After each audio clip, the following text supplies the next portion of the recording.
மாதத்தை பொறுத்த வரைக்கும் கிரகங்கள் என்னென்ன கொடுக்க காத்திருக்கு, எந்த கிரகம் சாதகமாக இருக்குது, எந்த கிரகத்தினுடைய ஆதிபத்தியத்தை நம்ம பெற இருக்கிறோம், எந்த கிரகத்துக்கு நாம் பரிகாரம் செய்ய வேண்டும், எந்த கிரகத்தினுடைய வழிபாடு செய்யணும், அந்த கிரகம் நமக்கு என்ன கொடுக்க போகிறது, நம்ம எதை செய்யக்கூடாதுங்கிறதுனால அடுத்தடுத்து பார்க்க இருக்கோம்.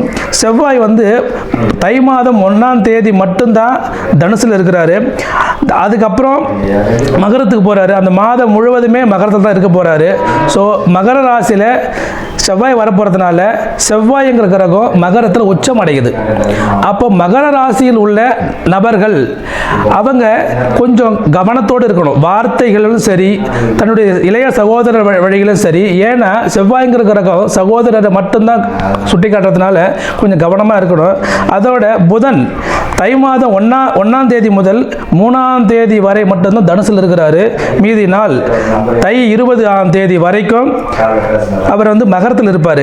20க்கு மேலே கும்பத்துக்கு வராரு. ஸோ 3 பயிற்சிகளை ஒரு மாதத்தில் ஒரு கிரகம் சந்திக்கும் போது அந்த கிரகத்தினுடைய காரகத்துவத்தில் ஒரு பிறந்தவங்க, அந்த கிரகம் உச்சமோ ஆட்சியோ உள்ள நபர்கள் என்னென்ன கவனம் கொள்ள வேண்டும், எதை கவனத்தில் கொள்ள வேண்டும், எதை யாரிடம் சொல்ல வேண்டும் என்பதை அடுத்தடுத்த பதிவுகளில் பார்க்க இருக்கோம்.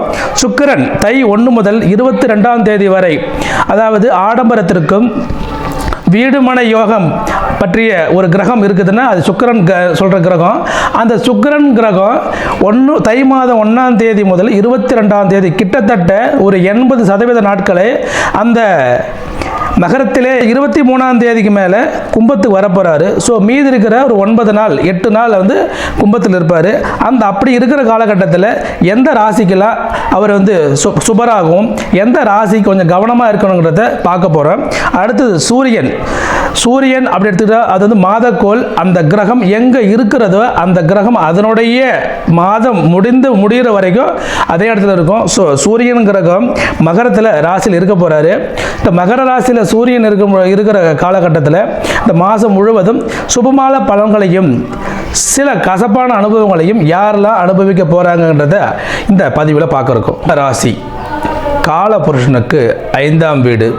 இந்த சிம்ம ராசி அப்படின்னா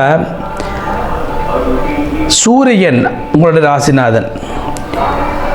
மதிப்பும் மரியாதையும் அதோடு கொஞ்சம் கோபமும் கொண்டவர்கள் தான் இந்த சிம்மராசி ஆட்கள், சிம்மராசி நேயர்கள். இப்போ இந்த சிம்மராசி, இந்த ராசியிலே கேது இருக்கிறது. இந்த கேது ஒரு வெறுப்புணர்வோடு தான் இந்த காலத்தை உங்களை நகர்த்துது. ஏன்னா ராசியிலே கேது இருக்கும்போது எந்த ஆசையும் இல்லை அப்படிங்கிற வெறுப்புணர்வை சுட்டி காட்டிக்கிட்டே இருக்கும். ராசிக்கு 2ஆம் அதிபதியான புதன் 6ஆம் இடத்தை இருக்கிறாரு. இதனால் என்ன பண்ணுன்னா குடும்பத்துக்கு ஒரு குடும்பத்தில் ஒருத்தருக்கு உடல் உபாதைகள் ஏற்பட்டு மருத்துவமனைக்கு செல்வதும் அதோட கடன் ஏற்படுவதும் ஒரு காலகட்டத்தில் இருக்குதுங்க. ஸோ கொஞ்சம் கவனமாக நீங்கள் அதுக்காக முயற்சியில் இருக்கணும். அதோட குரு தன்னுடைய 5ஆம் பார்வையை 3ஆம் இடத்தை பார்க்குறாரு.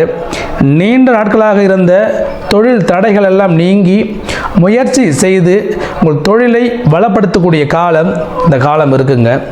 நீங்கள் முயற்சி செய்து கொண்டே இருந்தேன்னு கடந்த காலத்தில் ஆனால் வெற்றி அடைய முடியல அப்படின்னா இப்போ உங்களுக்கு குரு தன்னுடைய பார்வையினால் முயற்சி சாணத்தை பலப்படுத்தி நீங்கள் முயற்சி செய்யும் பொழுது அது வெற்றியாக மாற்றக்கூடிய காலம் இந்த காலமாக இருக்குங்க. அவர் தன்னுடைய 7ஆம் பார்வை 5ஆம் இடத்தை பார்க்கும் பொழுது பூர்வீகத்தில் இருந்து வந்த மனக்கசப்புக்கள், குழந்தைகள் மூலம் இருந்த கஷ்டங்கள், குழந்தைகள் சரியாக படிக்கலையே அப்படிங்கிற எண்ணம், நீண்ட நாட்களாக குழந்தை பாக்கியத்துக்காக இயங்கியிருந்த தம்பதியர்கள் அனைவருக்குமே ஒரு சுகமான செய்தியை இந்த குரு கொடுக்க காத்துட்ருக்கிறாருங்க. அதோட குரு தன்னுடைய 9ஆம் பார்வையாக 7ஆம் இடத்தை பார்க்குறாருங்க. இங்கும் ராகு பார்க்கறதுனால பொருளாதாரம் எண்ணங்கள் அதிகம் மேலோங்கி இருக்கும் கூடிய காலமாக இருக்குதுங்க. நீங்கள் இதில் செய்ய வேண்டிய கவனமான ஒரு பதிவு என்னென்னா, இங்கே பொருளாதாரம் சார்ந்த முதலீடு செய்யும் பொழுது 1-2 முறை நீங்கள் சரி செய்து கொள்ள வேண்டும். அதோட இந்த ஷேர் மார்க்கெட், மியூச்சுவல் ஃபண்டில் நீங்கள் பணம் போடும் பொழுது உங்களுக்கு உங்களுடைய ஜனகால ஜாதகத்தில் சாதகமான சில சூழல் இருக்கும் பொழுது நீங்கள் தைரியமாக நீங்கள் பணத்தில் முதலீடு செய்யலாம். அதில் எந்த குறைபாடும் இல்லை. அதோட ராசிக்கு 8ஆம் இடத்தில் சனி செல்கிறது. இது சனி என்ன செய்ய போகுதுன்னா, நீண்ட நாட்களாக படுத்த படுக்கையாக இருந்தவர்கள் எல்லாம், உடல் முடியாமல் இருந்தவங்க, தொடர்ந்து மருந்து எடுத்துக்கொண்டவர்கள் அத்தனை பேருக்கும் நிவர்த்தி ஏற்பட்டு வலு சேர்க்கக்கூடிய காலமாக இது காலம் இருக்கிறதுங்க. நிச்சயமாக அவர்கள் தன்னுடைய பழைய உடல்நிலை பெறக்கூடிய அமைப்பு ஏற்படுகிறது. அதோட 3ஆம் அதிபதியான சுக்கிரன் அவர் 6ஆம் இடத்துக்கு செல்கிறார். வங்கி கடன்கள் பெறுவது, வீடு கடன் பெறுவது, இதற்காக நாங்கள் நீண்ட நாள் அலைந்து கொண்டிருந்த நபர்களுக்கு இந்த காலகட்டத்தில் கடன் ஏற்படுவதற்கு வாய்ப்பு இருக்குதுங்க.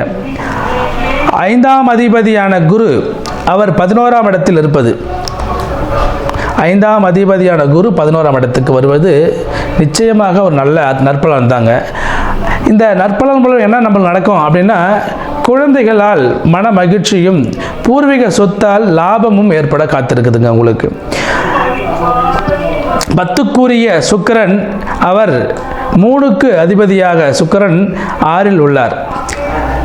அதாவது தொழில் கடன் நிச்சயமாக முயற்சி செய்தால் இந்த காலகட்டத்தில் தொழில் கடன் கிடைக்குங்க.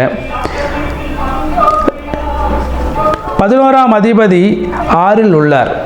இந்த 11ஆம் அதிபதி 6இல் இருக்கும்போது என்னென்னா, எதிரிகளை வெற்றி கொள்ளக்கூடிய அமைப்பு ஏற்படுகிறது. 11ஆம் அதிபதி 6இல் இருக்கும்போது எதிரிகளை வெற்றி கொள்ளக்கூடிய அமைப்பு உங்களுக்கு இயல்பாகவே சர்வசாதாரணமாக நடைபெறும். புதிய தொழில் தொடங்கணும் அப்படின்னு நினைக்கிறவங்க இந்த காலகட்டத்தில் புதிய தொழில் தொடங்கலாம்.